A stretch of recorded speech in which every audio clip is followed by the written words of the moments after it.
Hello, everyone, and welcome back to another episode of Trending in Hollywood. I am Scott Menzel, happily joined by Demetri Panos is here. Happily to be here. All right. So, this was an interesting week, to say the least. I would say it was very top-heavy of a week. Wouldn't you say, Demetri? A very top-heavy week. It was top heavy, but I mean, all throughout the week there was something happening. It was a crazy week. It was a crazy week for stuff because it would come out in drips and drabs, but like when it came out a lot. You know, it was like Hollywood had diarrhea. I was gonna say that, but yeah. It came out. Yep. All right. So, of course, we're going to start off with that conversation, the thing that kicked off the entire week, because it was literally, I mean, there's been a news story about this every single day. And that, of course, is this news right here. Golden Globes 2020 canceled. It's canceled, baby. Canceled. As they struggle, the Hollywood Foreign Press, they struggle to put together rules of admitting Black people into their organization. What a struggle it is. So, Demetri. I just like how you said it's like they're struggling to make rules on how to admit Black people. Yeah. Struggling. Like there's rules and how you should have to include Black people in an organization that's the Hollywood Foreign Press Association. And yet the Hollywood Foreign Press is still going, what? All over the world somehow. And that does not include Black people. So, hey. Who knows? Who knows? All right. So, you and I have been, we've talked about the Golden Globes so many times. Absolutely.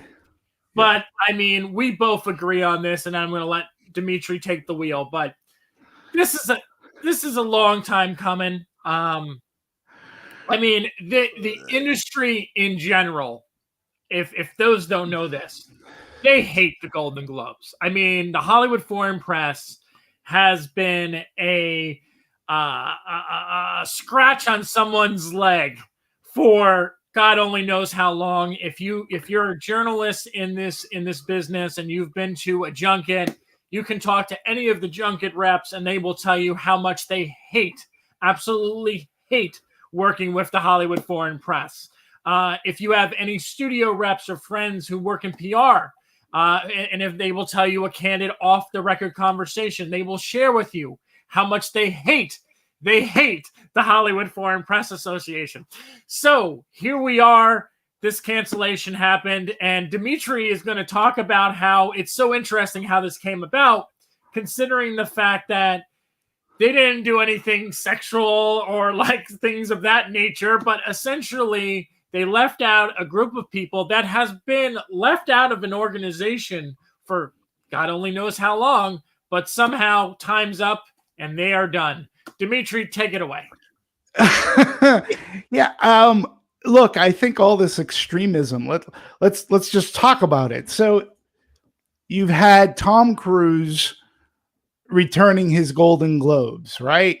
You've had studios like Warner, and Neon. Well, Neon was after the fact, but like they all like said they're going to boycott. I mean, this is extreme. Like this is extreme behaviors and actions, which and it was even said, because I looked it up, some of the reviews of this past Golden Globes award show said, oh, it was probably the most diverse winners list, right? So usually Hollywood, like when you look at the Oscars and its members, I mean, yes, the Academy is far more reaching. There are far many more members in the Academy, but it had its diversity issues in picking its pictures and actors, right? But they corrected, but you remember Oscar So White. Oh, yeah, absolutely. Right? It's hard to forget. And but nobody ever went to the point of like sending awards back and canceling and boycotting and doing this and that. So I think this extreme behavior and action just really proves the point.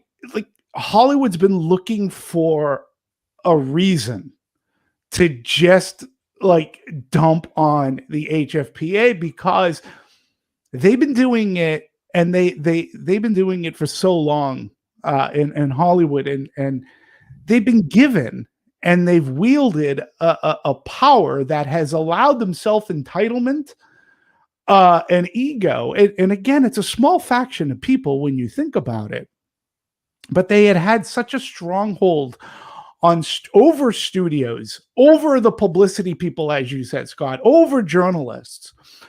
It was obscene. And I'm going to tell a story, Scott, that I've never told publicly before about my dealings with the HFPA. And I've told some people, but again, first time I'm ever telling this story publicly, and I think it's okay. I'm not going to, no names or anything. The only thing I will say is, if you followed us, many of you probably know I worked for Lionsgate for about a decade. And I was, I oversaw in-theater marketing, box office reporting, daily and weekend box office analytics. And for a stint, I also booked our screenings, meaning I worked with our publicity department or marketing department, and I booked press screenings, tastemaker screenings, publicity screenings, award screenings for the HFPA. They were included under award screenings. So, 1 year, and mind you, when this was all going on, the digital age was relatively new for both studio and for exhibition. The digital age meaning getting digital projectors in theaters and into screening rooms, and educating people how hard drives worked and the ingestion. There was a whole new way of how exhibition was going to showcase its movies, and it was this digital age. And at the time that I was doing these bookings, it was relatively new, so there were kinks that were there, kinks that would eventually be ironed out, but it was a technology, it was a new technology. So there was this time I had to book a screening of a movie for the HFPA. So I would book it. I worked with Technicolor. They would create a hard drive and everything needed for it, and they would ship it off to said screening room. Now, a hard drive comes with what they call a KDM, or a key. A key, in simplest terms, is a code. It's a long string of code. And the studio is able to put it, it's made for security, and the studio can put within that code how long that hard drive in that movie is available for. It could be minutes, it could be an hour, hours, it could be days, weeks, and months. Okay, so is that clear, Scott? Like, do you understand? Yeah, okay. Absolutely. So it basically, and once that key, and that key was everything, it would ingest into the projector would read the key, and it knew how long it could play said feature. Okay, so that key was integral to the playing of a movie.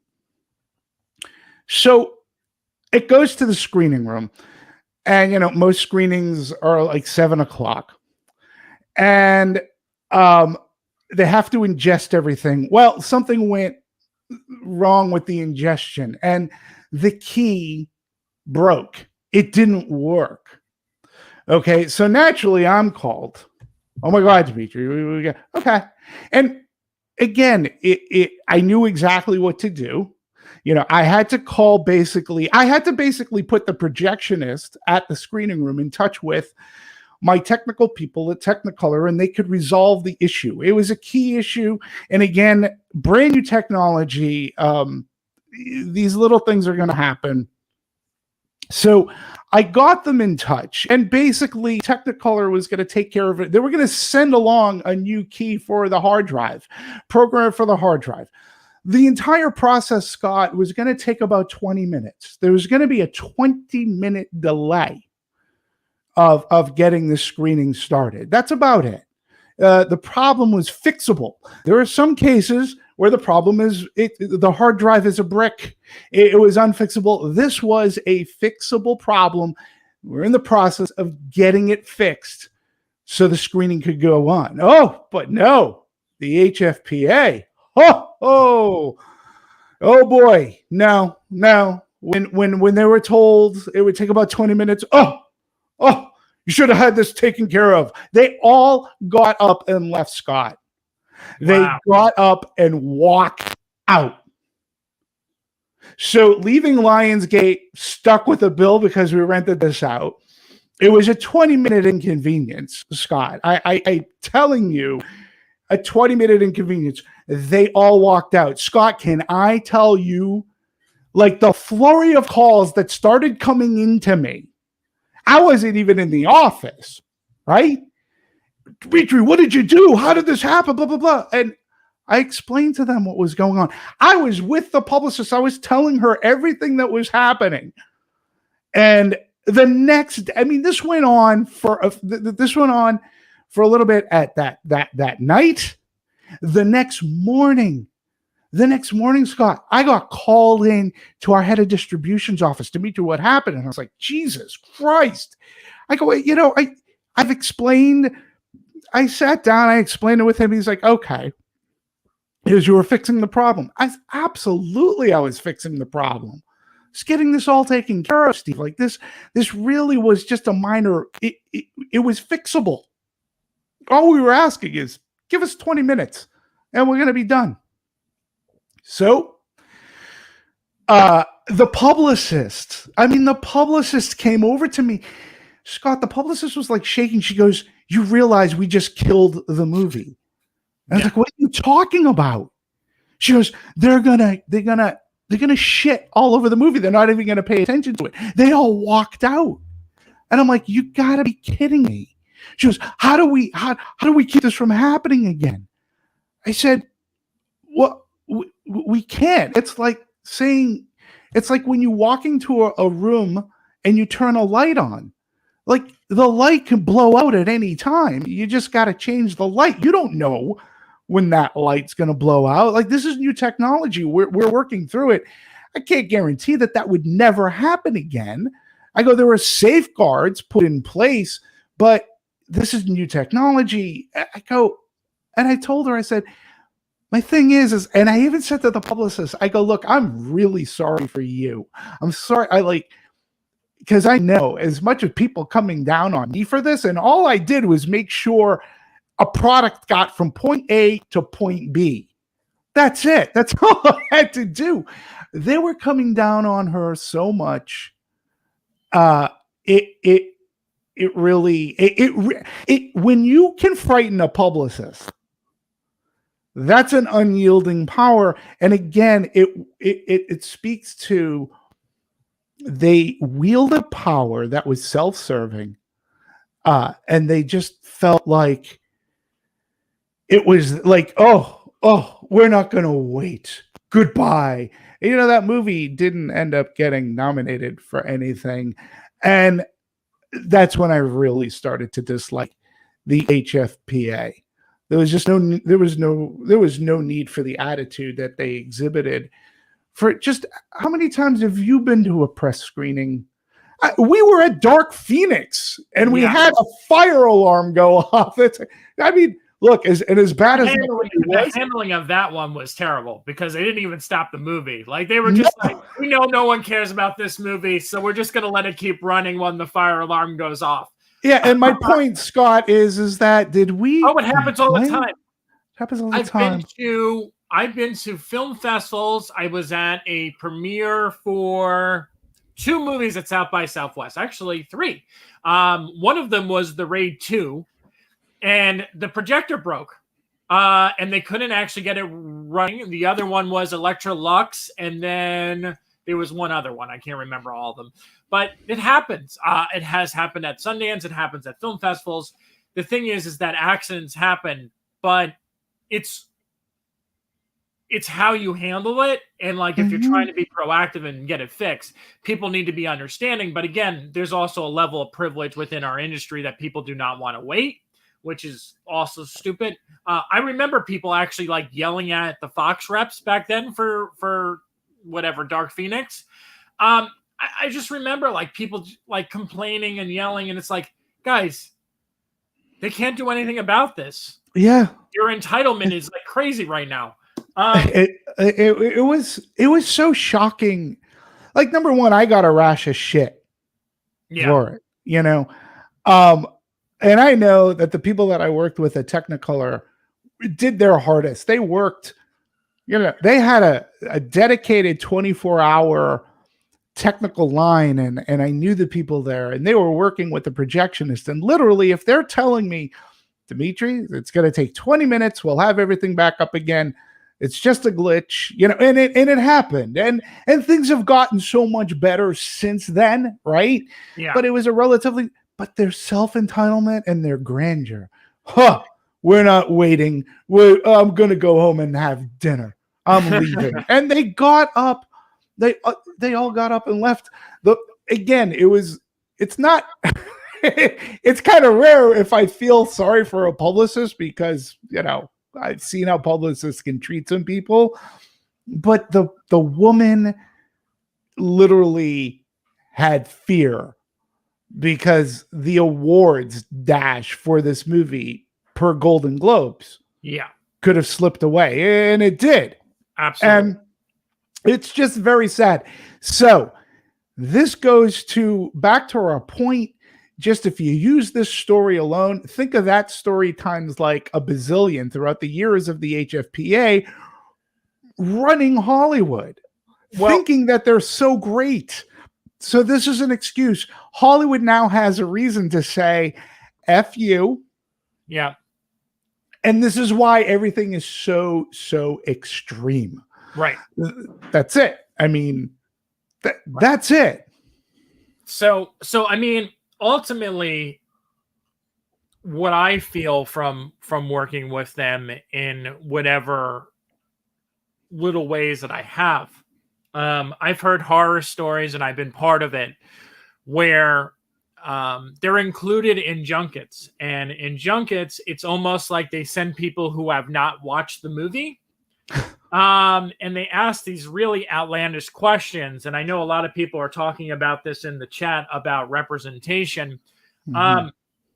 Something that you'll love, and I know there was something that happened recently. I mean, obviously at the at the Oscars, there was the whole thing about Daniel Kaluuya being asked a question about working with Regina King. That was actually asked by a member of the Hollywood Foreign Press Association. Although I do have to also say that I did not go to the roundtable for the Underground Railroad, which is the new Barry Jenkins show that's playing on Amazon Prime. But I did hear that another HFPA member was included in that roundtable and decided to ask Barry Jenkins, did he feel it was better for Black people that Joe Biden was in office during this panel? So no strangers to these stories of the nightmare that is the Hollywood Foreign Press Association. But I do want to kind of talk about a couple things going on in the chat here. You know, I agree. I think Hollywood, with the Asian representation, with Black representation, I think there's a long way to go. I even think with women. I mean, women, to me, get the shit end of the stick. It's like, okay, Ghostbusters, let's redo it, but we'll do it with women instead of just giving them their own franchise. You know, like when I see movies like that, or Ocean's 8, where I'm like, okay, we beat this down with men. Like, now let's turn it over to the women, where there's like not that much of an appeal anymore. So I agree. I think women deserve their own franchises. I think Asians deserve their own franchises and their own movies. but I had this conversation with a friend of mine who's actually Black as well, and we were talking about how we just need more universal stories. And I think that's something that everyone seems to be missing from the conversation right now, is that when I watch a movie like a Jingle Jangle, which is a Christmas movie with Black actors, I love that type of movie because of the fact that that showcases representation without shoving that messaging down my throat. Whenever I Right. see a big Hollywood movie, I feel like that's the problem. Like, they literally have to have something that's marketable. So they're like, Right. okay, yes, we'll do a Shang-Chi movie because we can tie that into a bigger cinematic universe. But like, where's the everyday Asian stories? Where's the Asian comedies? And this is where I give Netflix a ton of credit, because they have movies like Always Be My Maybe and To All the Boys I Loved Before. And they focus on all these different shows and movies that showcase representation and everyday stories. Again, one of the big reasons, and I know people disagree with me, that I admire Tyler Perry is that he has created an entire network of shows that are relatable to the Black community. And I understand that some of them fall into stereotypes and things of that nature, but it's made for a particular audience. And he's not going out, he's like, look at me, look what I'm doing, just making shows for Black people. He's not doing that. He literally has a network that he's created, that he's targeted that group. And I think that's important. Hollywood, just like every time they do something like, oh, first Asian superhero movie, aren't we doing great? It's like, nah, you're really not, because like you have to do this because you wouldn't be making this movie if it wasn't tied into the Marvel Cinematic Universe and you can get a ton of money off of it. That's my opinion. I realize I have very strong opinions, but that's how I feel about it. But I'm going to take it a step, like one step higher. Yeah. First off, too, Erica Mason has been commenting a lot. So sorry, Erica, if you were falling asleep because of my story, number one. But yes, there was supposed to be an Expendables. That would have been horrible. To your point, Erica, I had no problem with the female Ghostbusters movie. I just didn't like said female Ghostbusters movie. I don't have a problem with them making an Oceans movie, all female cast. I just happened to not like that movie. It was horrible. So you can make good movies. Again, there was a time, and women, Gina Davis has an organization that champions women and film within the film industry. But when you look at somebody like her career, when you look at somebody like A League of Their Own, right? They didn't go ahead and make A League of Their Own because, oh my God, we have a movie here that's all women. Let's get it out there. Let's appease them. No, they chose to make that movie because it's a really good story. And you had Penny Marshall directing, and they made a very good movie. When Gina Davis is in a movie like, wow, of course, Thelma and Louise, of course, The Accidental Tourist. These were great roles for women. When you look at her at A Long Kiss Goodnight, it wasn't that we wanted to put a woman into an action movie. That's the way Shane Black wrote that script for a great, strong woman who is Gina Davis. The same thing goes with James Cameron. I've said this before. He knows how to write great female women of empowerment and who have power. It wasn't because of checking off a box. It suited his storytelling, and it suits the story really well. When it comes to checking boxes, as we call it, sometimes the intent may be good, but you have to pick a good movie. The movie should entertain everybody, no matter who is in that cast, right? Crazy Rich Asians worked not just because it got an Asian demographic in, but on the whole, it reached the 4 quadrants, men, women. It was a great date movie, and it didn't matter what your race was. Same thing with My Big Fat Greek Wedding, which barely cast many Greeks at all, but that movie works because it crossed over.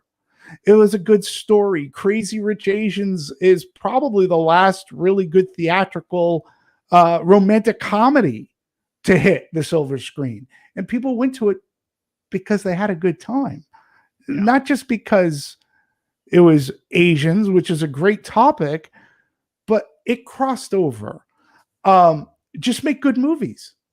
You know, I'm sure there were plenty of good, better scripts out there than, say, The Expendables. They tried The Expendables. I think the movie was called not Mean Girls, but it was a Western that was with all women. Do you remember that movie? Long time ago. It was like 80s, 90s. It was a Western. Yeah, Western that had all women. It's okay. But yeah, you have to. You can't just do Expendable bells. Oh, it's all women.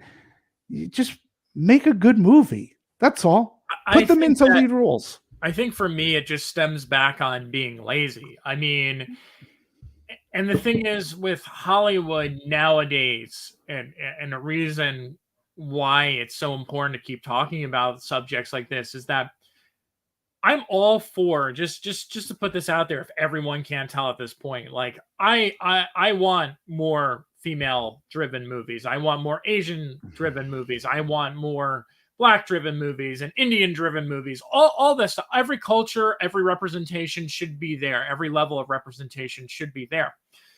The problem that I have is that Hollywood doesn't like to take risks. So what happens is that the only way that you get those types of movies is that you either have an independent film that becomes a surprise hit that no one expects it to be. True. And that is a natural way to be representation. That's a natural form of representation when an independent filmmaker does that. But when a Hollywood studio does it, it just, to me, it always feels like one of two things. And I'm just going to say this. It feels like, number one, it's got to be tied to a bigger franchise that they're hoping that they can make oodles of money over. Right. Whether it's the Oceans, the Marvels, the DCs, whatever. It's either that, or it's a movie that has a message that is going to be pushed out for awards. It has to have some sort of awards push behind it.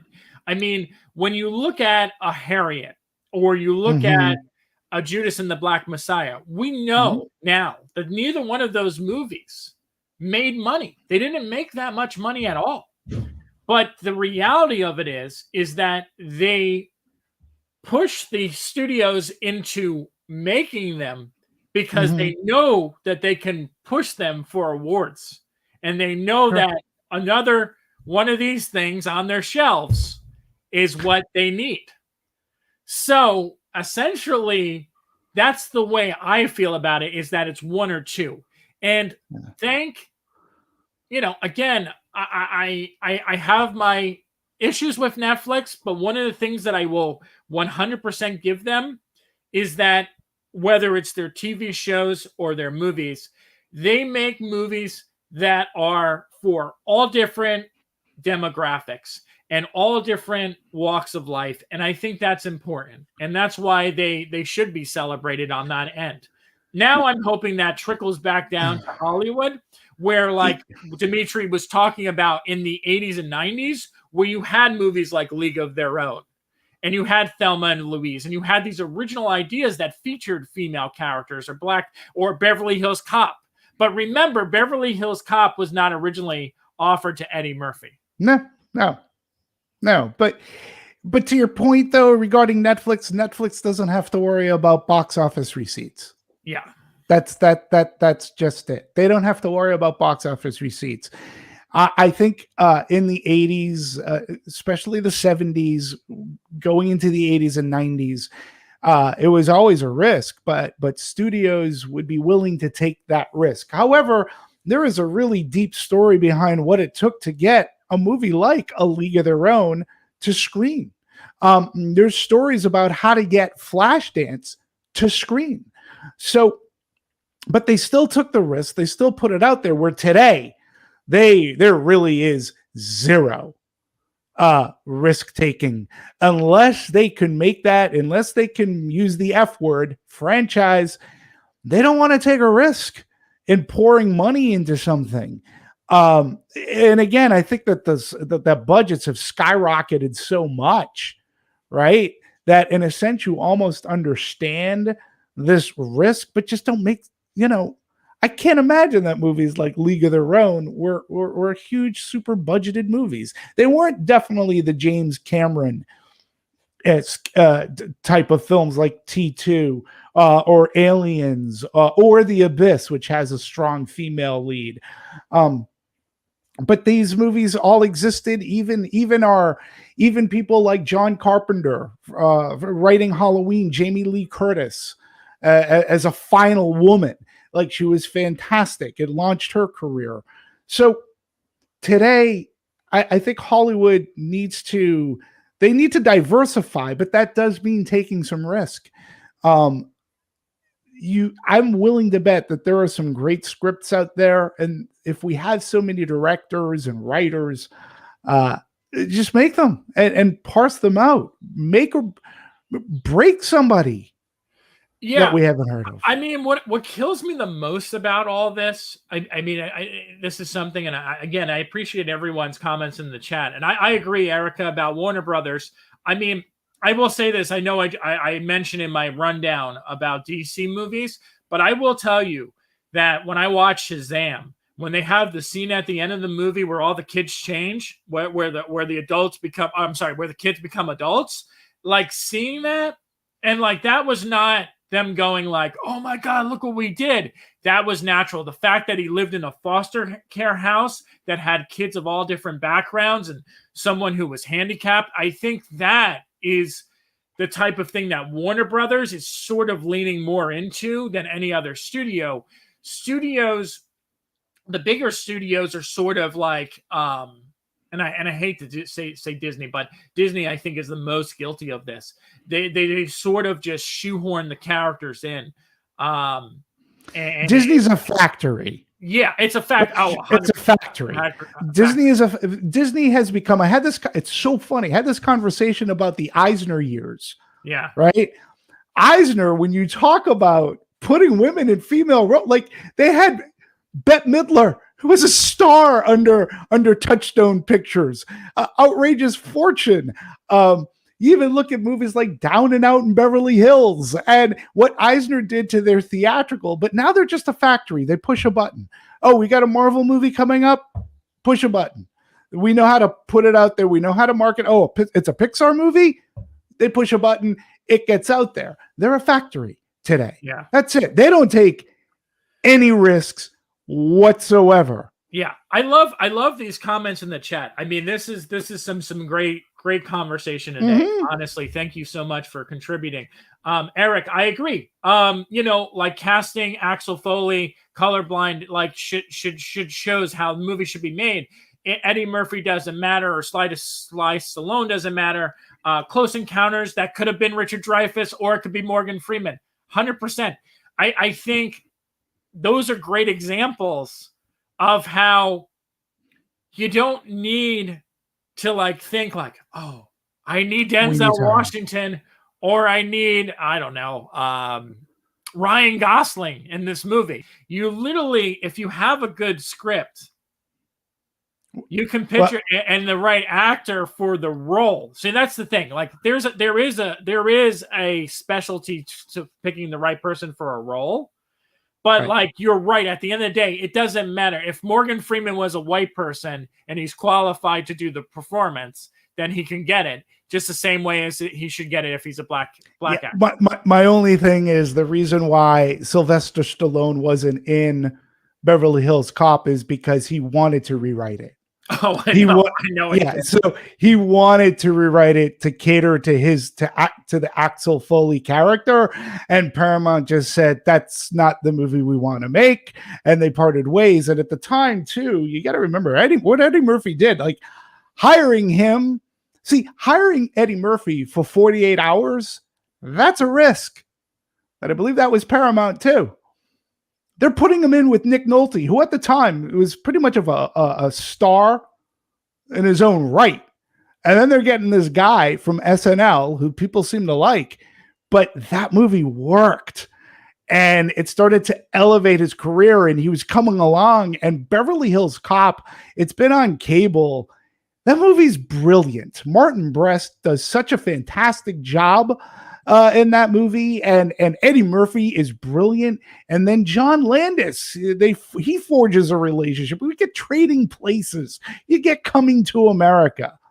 Get some great movies that Eddie Murphy just shined in. And when you look at who Eddie Murphy starred with in Trading Places, Dan Aykroyd, Jamie Lee Curtis, it is just great stuff. I mean, I also think about the last time we've had a really great, like kind of like buddy cop type movie, like a Rush Hour, Mm-hmm. And this is what I feel is different. It's weird because it's all the industry. I mean, the industry loves talking about this, but essentially it's the industry who controls it. So like, why are we reading about all these stories when it's like they're the ones who can do the change? Like that's what I don't understand. I was literally thinking about that earlier. I'm like, why are we talking about this? The industry is talking about this, but they're the ones who can do it. Right. They can. Disney has the opportunity. Warner Brothers, Sony, they have that. Like, why are they telling us we're gonna make it a commitment? Why do I just do it? Just do it. Why the actors themselves can say, like, hey, no, I don't want to do this anymore. I want this to be a female director, whatever the case may be. Yeah. But they're telling us and creating stories about it. But they're in control. They have the power. Right. And another movie going back to the 80s, think about Lethal Weapon. Yeah. Starred Danny Glover was the lead. Like Mel Gibson was like his career, like Lethal Weapon really helped like put him into star status.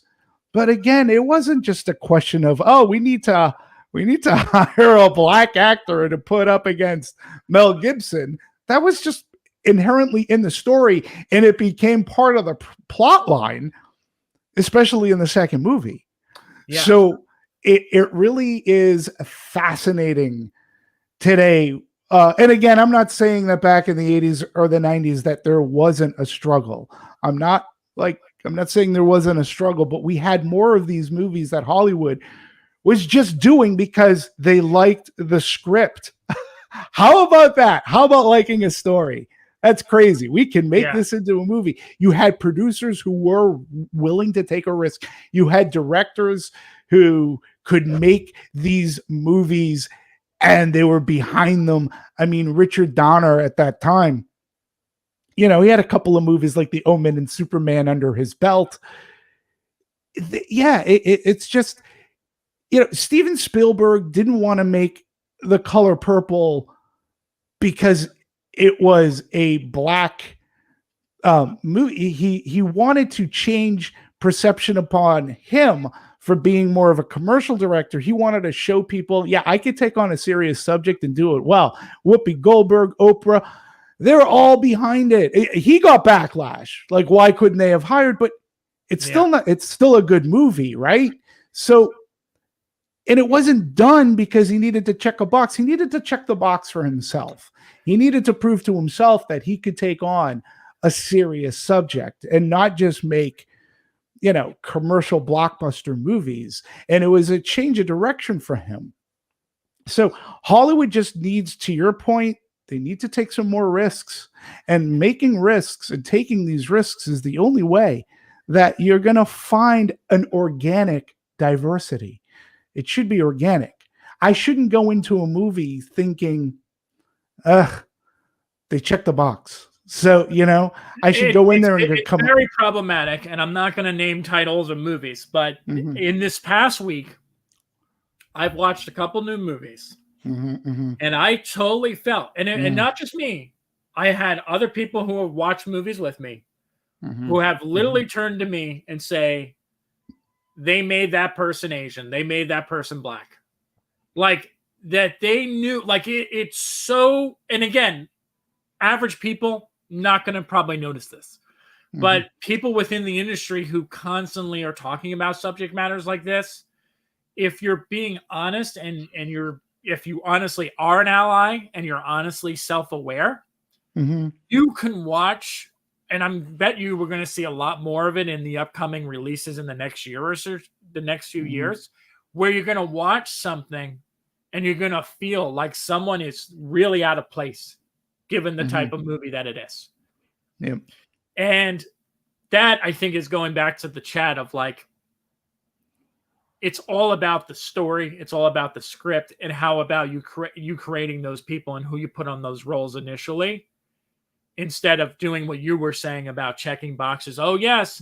And that's why I was against, and we never talked about this on the show, but this was the reason why I was against the whole Oscar thing, which they did a couple of months ago, where they're like, we're going to do this diversity thing and you have to have 4 out of the 5 things and in order to qualify for Oscar movies. And it just, to me, it just was like, look at us, we're doing a good job. It's kind of like, no, you're not. Like, just make more movies like Moonlight. Like it's like, that's what you should be doing. Like, you should just be making movies for the sake of making movies that celebrate these, because again, there's always been a struggle for any sort of non-white actor. We all know that. There's always been a struggle. And when you look at the numbers and you see that, like, how many notable white actors are there compared to notable black actors or notable Asian actors? I mean, but think about how many other groups are completely never brought up. I mean, you're talking about Pacific Islanders. You're talking about Indians. Like, there's no representation for those groups at all. Yeah. When are we going to get their Time's Up Me Too movement? Because like, there's a lot of that still not happening. And we're focusing on so heavily right now because of Black Lives Matter on the Black community, which is great. They deserve their due. But there's so many other groups that are still being ignored. I mean, Indian actors, who do you know? Dev Patel, Chopra, like that's it. Like, you really cannot name those actors. So I don't know. I just feel like we're still a long ways away, but just shoehorning people into roles just to check off boxes is not the right way to do it. Take risks, stop being lazy. And if you really care about voices, just give them money to make their movie that they want to make and just let them have it. Don't fucking interfere. Sorry, my one F-bomb for the show. Don't interfere with it. Let them make their vision. Let them tell their story. If it doesn't make money, you can say, hey, we took a risk. We did this. But you have to continuously take those risks, because you're going to have your 17 Fast and the Furious movies and your 17 Black Widow sequels that you're going to make all this money off of. So take that surplus of money and put them to underrepresented voices within the industry and allow them to tell their stories. Or that's just pick organic scripts. I'm going to make some recommendations. Take Moonstruck. Yeah. Great female character. Take Fried Green Tomatoes. Oh, like, these are movies that did really well. Got nominated. Moonstruck, Cher. Look at The Witches of Eastwick. Yeah, I mean, part of that was, yes, we have these 3 women, but they were alongside Jack Nicholson. Right? Take a look at some of the roles too that Sharon Stone took. And that's a meaty role for being in that kind of a film noir, starring opposite of Michael Douglas at the time. Again, they looked for strong women. They were inherent in the script.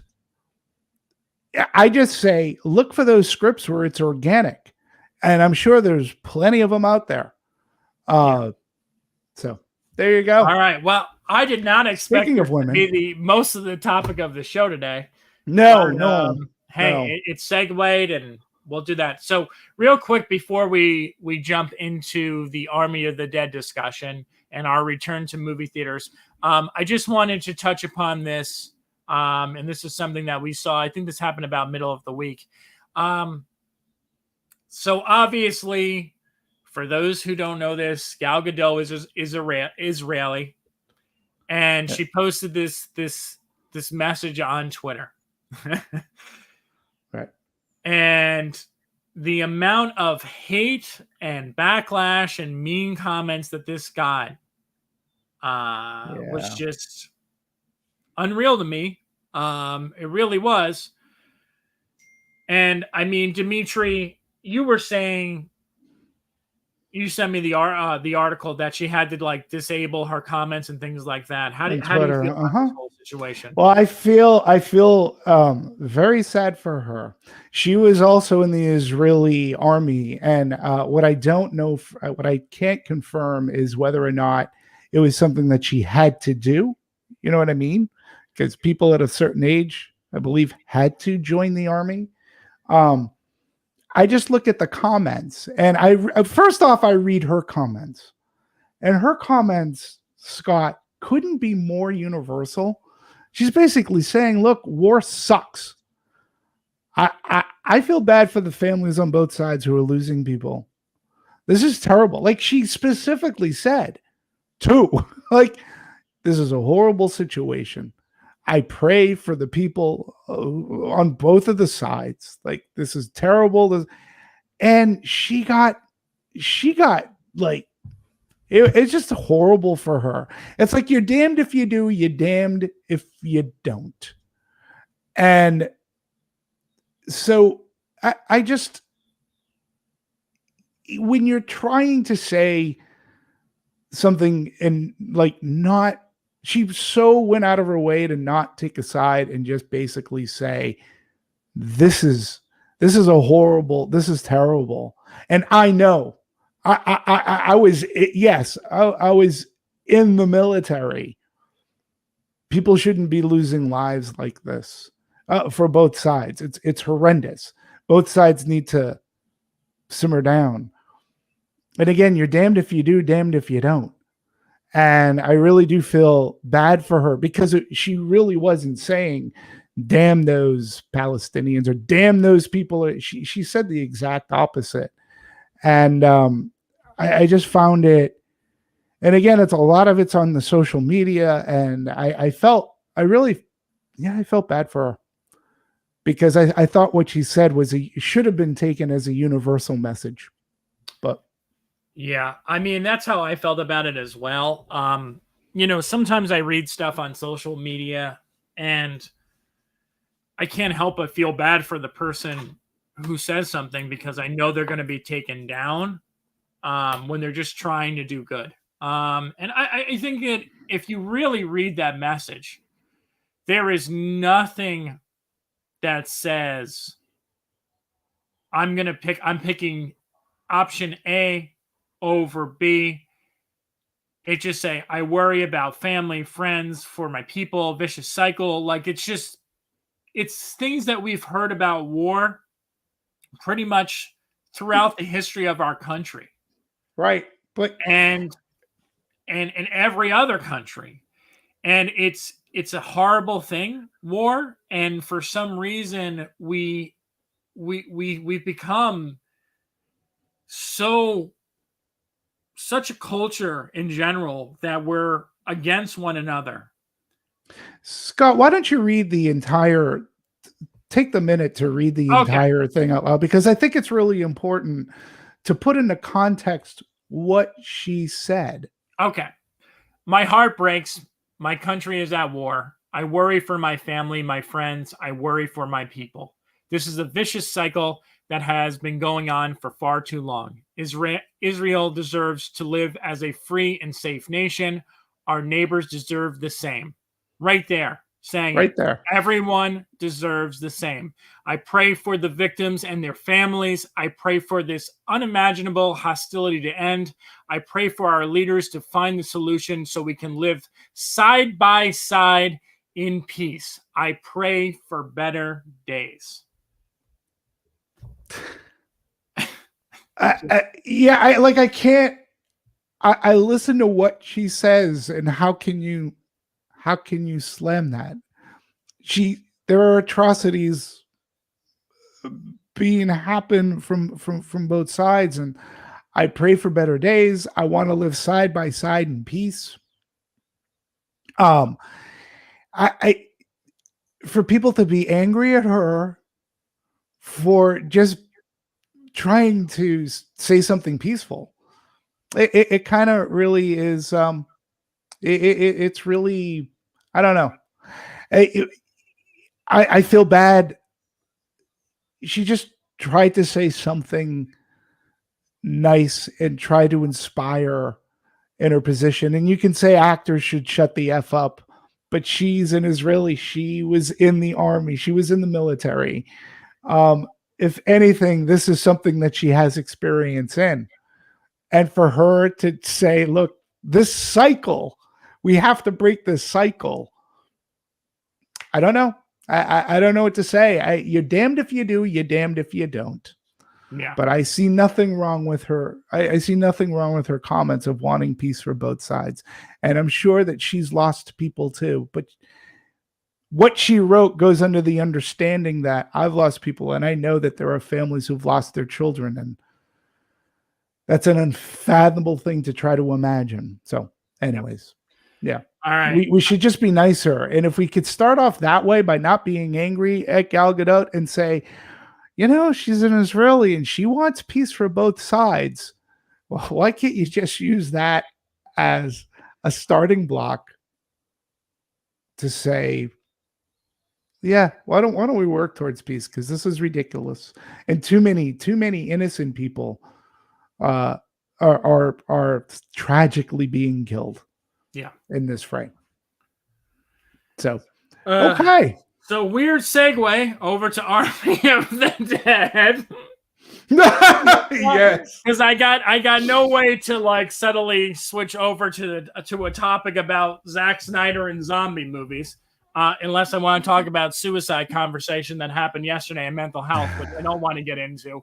So we're just gonna talk about Army of the Dead. Yes. So here's an interesting story just to kick this conversation off, is that obviously Army of the Dead is Zack Snyder's big Netflix movie. He's been pushing it really hard. The cast has been really supportive of this movie. You've probably heard of it.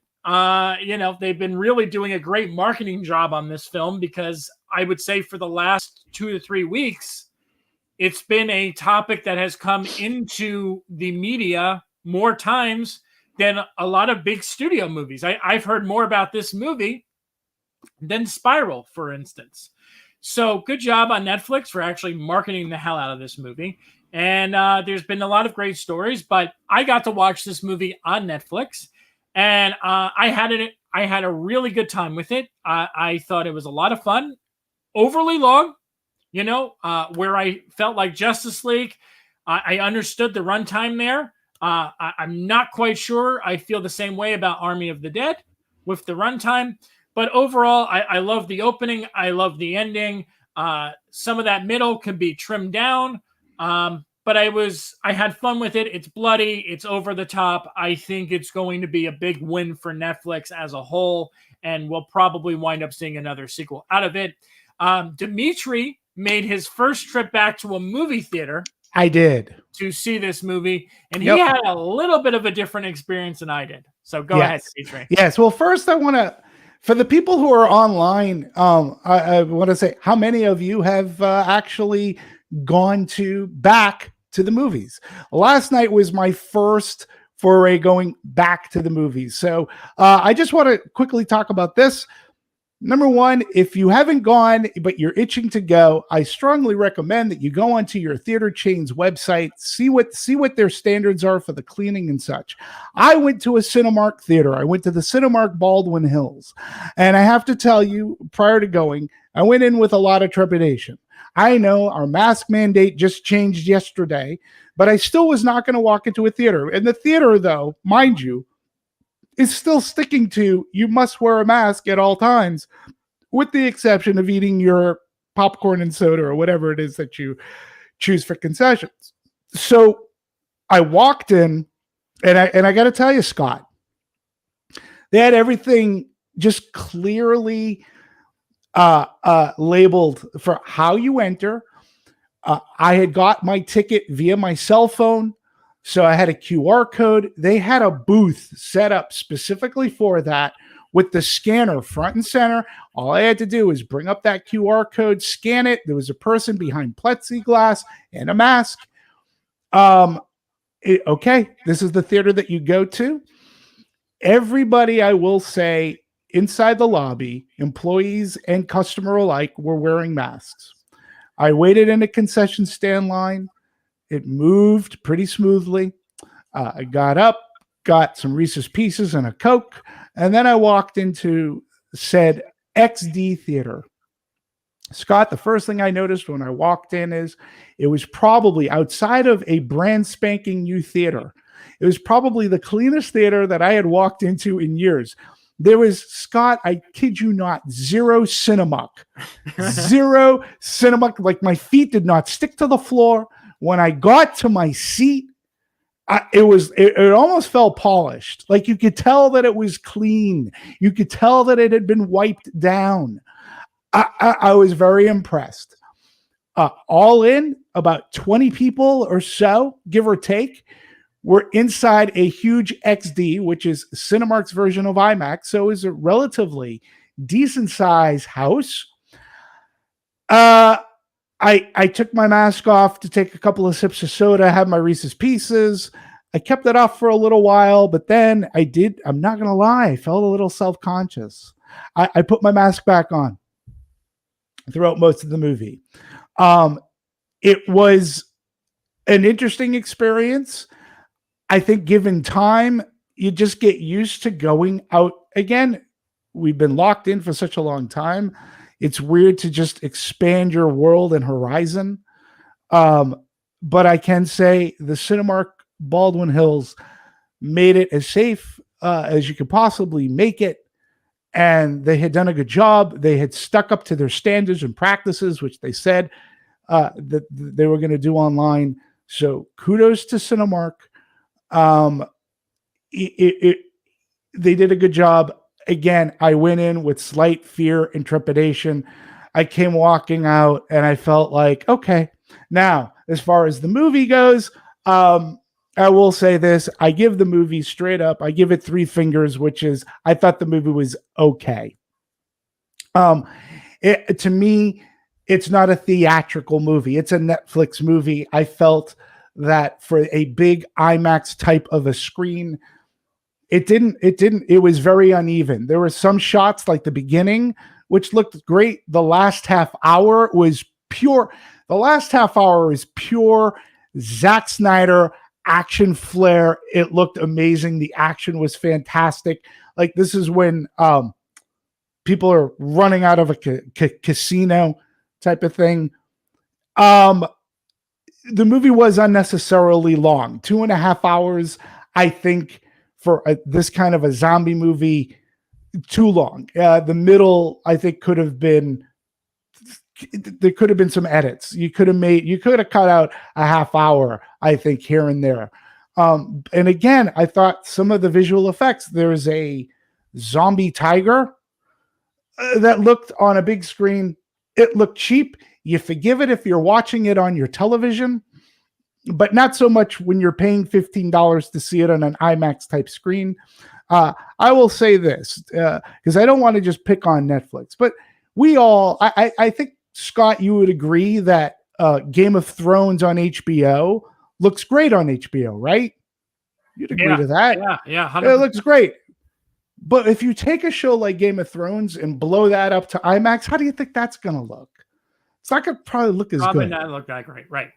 This is what I have with Netflix movies. They're making the movies for Netflix. We're forgiving. And we'll say, yeah, this movie looks great on, even if I have a 65, 70-inch screen TV, it looks great.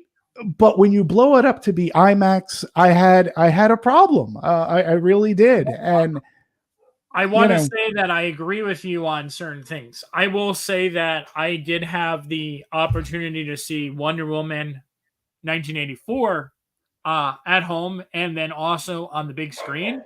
And for a movie that has that huge of a budget, I was surprised at how mediocre the visual effects were in the movie.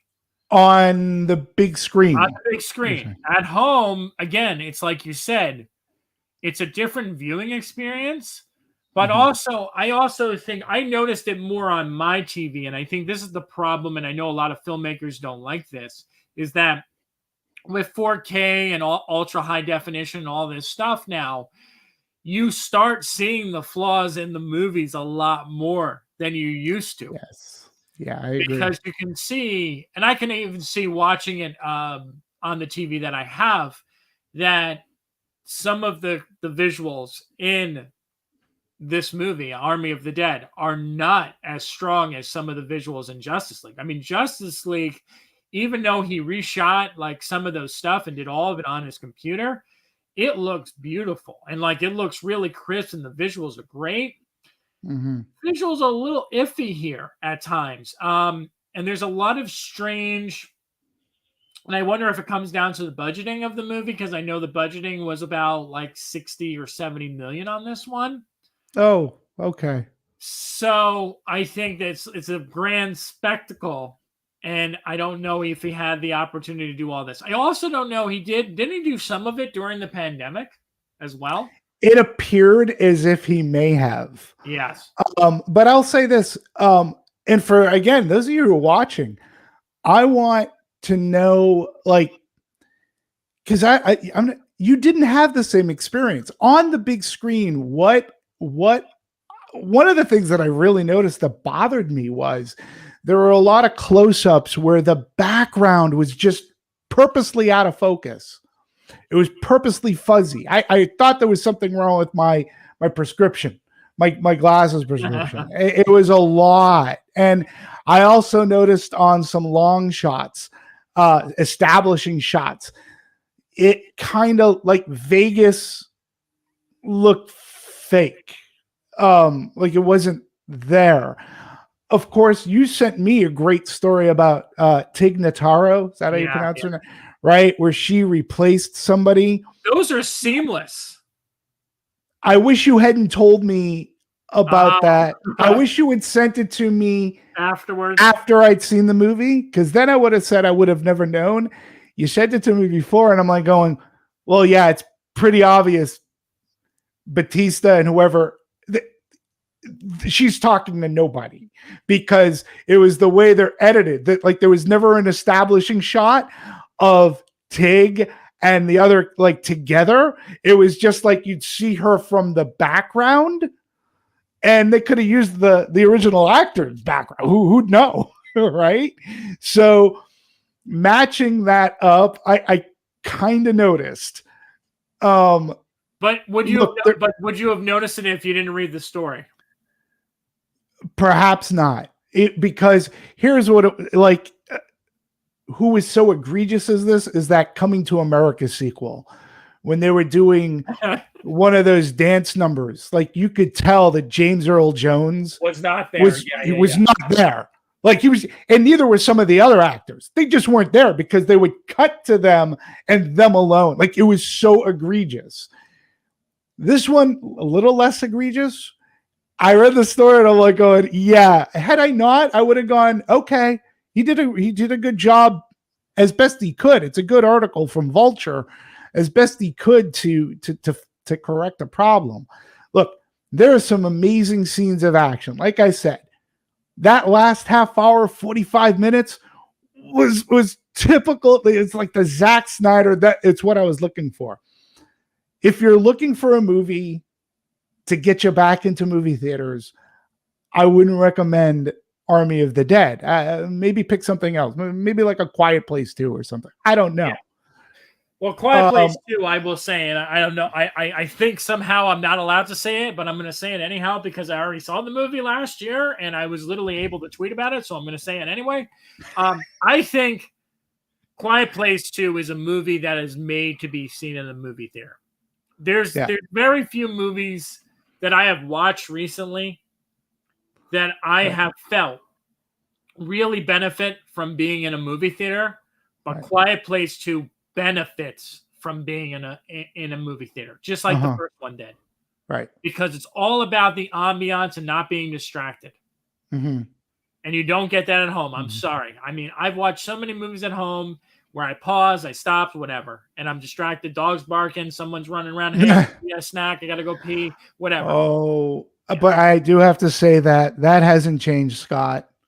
There were some people who were talking throughout the movie, Oh yeah. and the only way that I would have been able to stop that is if I myself was louder to tell them to shush. And there's only 20 people in the theater.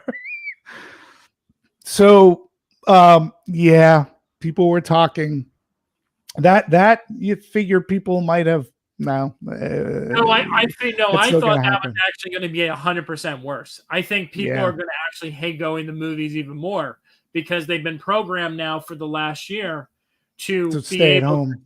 to talk to whoever they Right. want, pick up the phone, look at their cell Yeah. phone, text someone, Yeah. "Hey, I'm watching this movie. It's really good Yeah. right now. Like you should check it out when you can." Yeah. Um, I totally do, but I don't know. For me, if you were to ask me as someone who would consider themselves a Zack Snyder fan, um, I would say Justice League is by far the better movie. Oh Um, yeah. I think that Army of the Dead works, but it has its issues. Again, depending on what you're looking for, and if you're watching at home where you can kind of watch it like an hour of it, pause it, do a couple things, and then come back to it, you're not going to be as bothered with the runtime, which I think is what benefits Netflix stuff being on Netflix is the fact that you can pause and stop it. But if you're sitting, your ass is sitting in a seat for 2.5 hours, I have a feeling that you're not going to be as deeply engaged in this movie as you want to be. Yeah.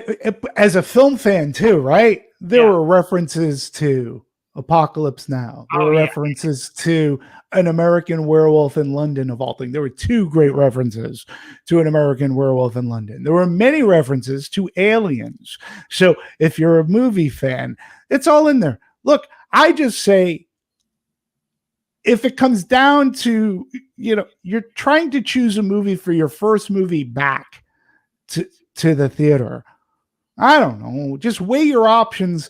I'm very curious to know next week, right? Next week is when it premieres on Netflix, right? So it opens up this week in Cinemark theaters exclusively, I believe. We're never going to know what the grosses are because Netflix doesn't report. So we won't know how well or how unwell it does. But I'd be curious too of other people's experiences. If you do go, write us here on our YouTube thing, or if you watch it on Netflix next week, let us know what you think, because I think all the things that annoyed me or were bothersome to me, I should say, I don't think I would have had the same problem because I'm more forgiving about it. And yeah, it's made for Netflix. Yeah, I'll say, yeah, it looks fine. And then I'll go, wow, that scene looked awesome. That scene, not so much. So 2.5 hours at home is a different experience than 2.5 hours in a theater. I felt for a zombie movie, it was unnecessarily long. But, still not without its entertainment value. I just theatrically, not the best match, not the best fit for me. Yeah. I mean, I can't even chime in because I haven't seen it in a theater, but I will say that I did go back to a theater for my first time since Wonder Woman 84, which I don't even know if I should count as a technical theater experience because I saw it on the lot of a studio.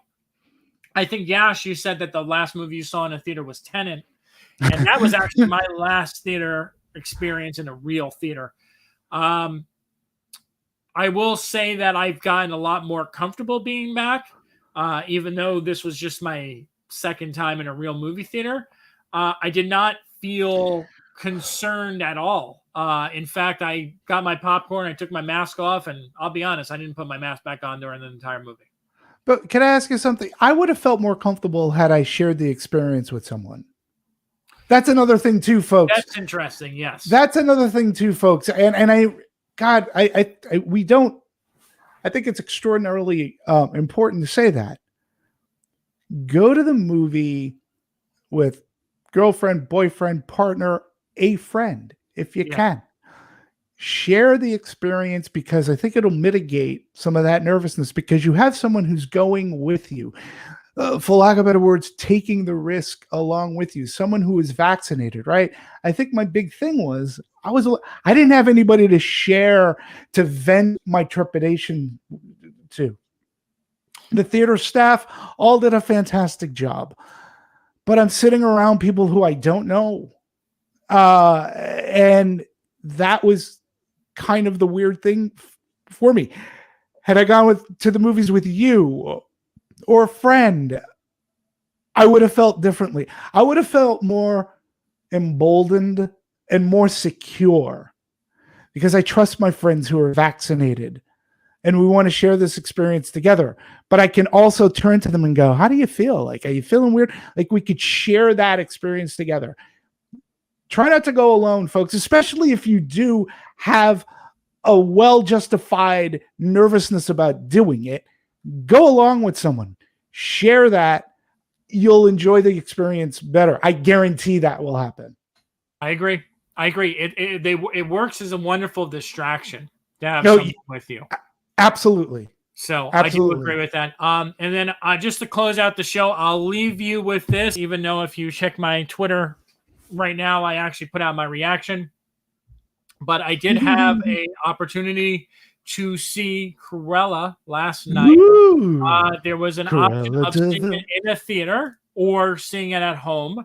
I decided to see it at home because I actually went to a screening earlier in the week. So I have said this on this show, I am not in a rush to be going back to a theater every single day.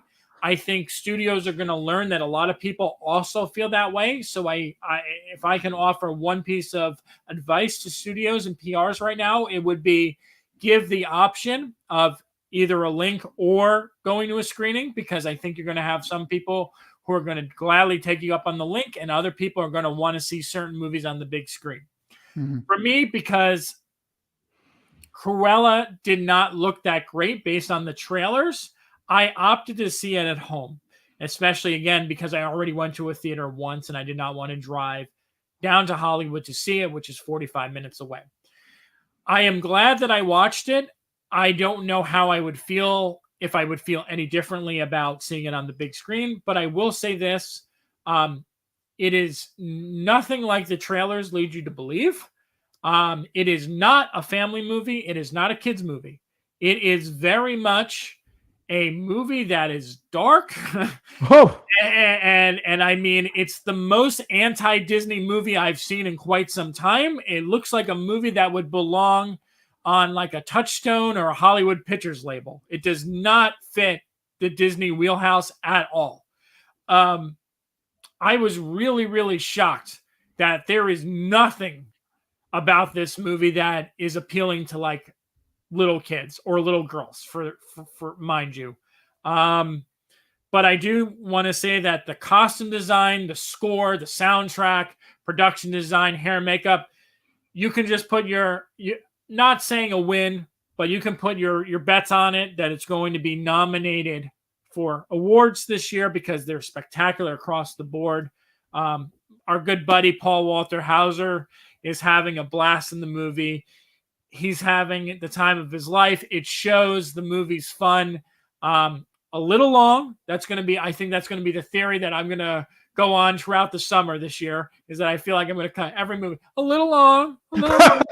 Movie's 2 hours and 15 minutes. Probably could be cut down to about an hour and 45, maybe 2 hours max. But the biggest takeaway for me was how good Emma Stone was, because from the trailers, she looked like she was going to be the weakest link of the movie, but she really delivers. Fantastic. Well, geez, you turned my opinion around, because I'm looking at the trailers and I'm like, that's a must miss. And maybe I will actually go to a theater to see that. I'll use my AMC stubs. When you said it was dark, how is it, let's say, compared to a Maleficent, which is also about a Disney villain that also had some dark themes to it as well? darker because I can't go into too much detail. There's obviously stuff in Maleficent. They turn it around that people are not that big of fans of. I think Maleficent, it like halfway commits, right? Like it halfway commits to being dark. Sure. Okay. Like certain elements of it are very light and happy. True. This True that. movie kind of sticks the landing. It basically makes sure that it's dark. It warns you right in the beginning. This is not going to be a happy movie. This is not going to be a feel-good movie. So when you're watching it, it's amazing that it's not Disney-fied. That's all I'll say. It's not. Okay. I was very, very surprised. And the last thing I'll say about it is I know it's going to develop a cult following. I can see like Hot Topic and Box Lunch and all those stores merchandising the hell out of it and people loving the costumes and getting dresses and stuff. I can see the cosplay now. There's already a makeup line. Oh my God. I believe there's a makeup line. I believe it. Yeah. But the thing is, it's not going to be for everyone, and I don't think it's going to do well at the box office. I really don't. I think it's going to be, if parents are taking young kids to see this movie based on the Disney handle and the fact that it's attached to 101 Dalmatians, right? It ain't no Glenn Close movie. Let's just put it that way. Like that. Okay. All right. Well, I still thank you. I mean, I will then most likely check it out at an AMC theater. Just based on your recommend right there, Scott, and I'll be prepared for it to be dark. Absolutely. That's like my soul. All right, everyone. Thank you for tuning in. Thank you for your comments and your questions and interacting with us today. If you like this video, as always, like, share, and subscribe to this channel. We will be back next Friday, and check back on Monday for a brand new episode of Pop Council at the same time, 11 a.m. Pacific. Thank you so much. Have a great weekend and enjoy the movie.